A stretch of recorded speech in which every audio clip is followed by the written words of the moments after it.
Hello everyone, दोस्तों मैं अरुण शर्मा। आप देख रहे हैं द सोच। दोस्तों इस वीडियो में बात करने वाले हैं बीजेपी सरकार के बारे में कि बीजेपी सरकार जब से हिंदुस्तान में उन्होंने 2014 से डंका टोका है, उन्होंने हिंदू और मुसलमान में जो बवाल काटा है वो संभाले नहीं संभलता। वो आए दिन ऐसे ऐसे कानून ला रही है जिससे हिंदू और मुसलमान में बंटवारे होते जा रहे हैं। अब उन्होंने नया वक्फ बिल जो लाकर खड़ा कर दिया है, इससे इंडिया पार्टी और अन्य दलों ने देखा जाए तो बवाल तो काटा था, पर बीजेपी की सबसे बड़ी शक्ति है कि वो संख्या बल के बदौलत कुछ भी कानून पास करा लेती है। और वही हाल इस बार हुआ।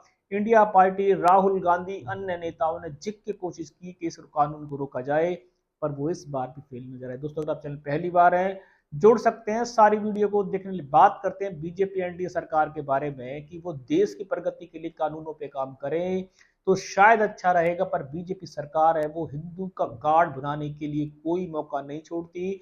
अब उन्होंने राम मंदिर का मुद्दा खत्म होने के बावजूद उन्होंने ऐसा कानून बिल ला के खड़ा कर दिया कि उस बिल को लेके हिंदुस्तान में बवाल है। ना हिंदू हिंदू है, ना मुसलमान मुसलमान है, आपस में मतभेद की दरारें बढ़ती जा रही हैं।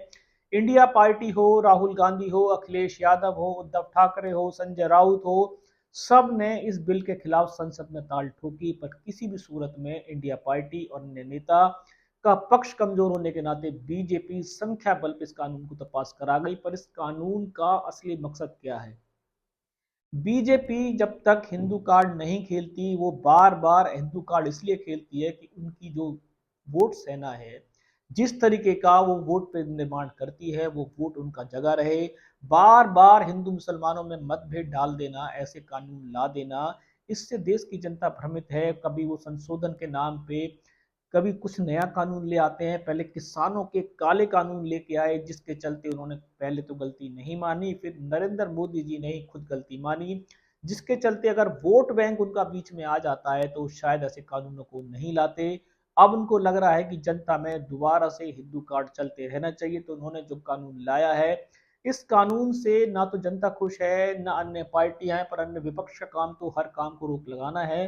पर इस कानून का बीजेपी जितना फायदा उठाने के चक्कर में घूम रही है, शायद नहीं उठा पाई, क्योंकि बीजेपी के सहयोगी दल नीतीश कुमार हो, चंद्रबाबू नायडू हो, वो भी इस बिल के खिलाफ अंदरूनी खींचातान जारी है। पर उनकी मजबूरी है कि वो इतना सारा भंडार बीजेपी से बजट में ले चुके हैं, तो शायद वो बीजेपी को ना नहीं कर पा रहे हैं। पर बीजेपी है कि संख्या बल के बदौलत उनसे कोई भी काला कानून पास करा दो, वो पीछे नहीं हटते। अब अमित शाह ने बहुत ताले ठोकी हैं, जेपी नड्डा ने संसद गूंज के रख दिया है, मल्लिकार्जुन खड़गे ने बहुत चिल्लाए हैं, पर किसी भी सूरत में बीजेपी के सूबे कासूब रहे हैं। और इंडिया पार्टी, राहुल गांधी, अखिलेश यादव सिर्फ हाथ मलते रहे। अब ये कानून हिंदुस्तान में लोगों में किस तरीके से कारगर होगा? क्या इस कानून को लाना बीजेपी की क्या मंशा है? क्या इस कानून को लाने के लिए बीजेपी की जरूरत थी? जैसे लोग रह रहे हैं उससे बीजेपी को क्या प्रॉब्लम थी? आने वाले समय में इस कानून पे बीजेपी के और क्या निर्णायक फैसले होंगे? क्या ये बीजेपी के वोट बैंक को सेंध लगाएगा? और जिस तरीके कानून बीजेपी खेलते आ रही है, इस कानून से राजनीति का कदर गिर रहा है या उठ रहा है? इस रुझान पे सर्टिफिकेशन लेके आएंगे कि बीजेपी संख्या बल के बदौलत जब भी वो अपनी मनमर्जी चाहते हैं तो संसद से कानून पास करा लेते हैं, भले ही वो कानून की सरकार जनता में कोई अहमियत हो या ना हो, पर वो संख्या बल के बदौलत देश पे राज करने के जो उनके प्लान हैं उनको कामयाब हो जाते हैं। भले ही इंडिया पार्टी चीखती रह गई हो, अखिलेश यादव चीखते रह गए हो, राहुल गांधी हल्ला मचाते रहे हो, पर उनके आगे एक न चली। और अब जनता है कि जो इस कानून के बदले बीजेपी को क्या जवाब देगी, समय बताएगा। सर्टिफिकेशन लेके आएंगे। अगर आप चैनल पे नहीं जुड़े हैं, जुड़ सकते हैं आने वाले समय। मैं अरुण शर्मा मिलूंगा नई सोच के साथ। अपना ध्यान रखें। नमस्कार।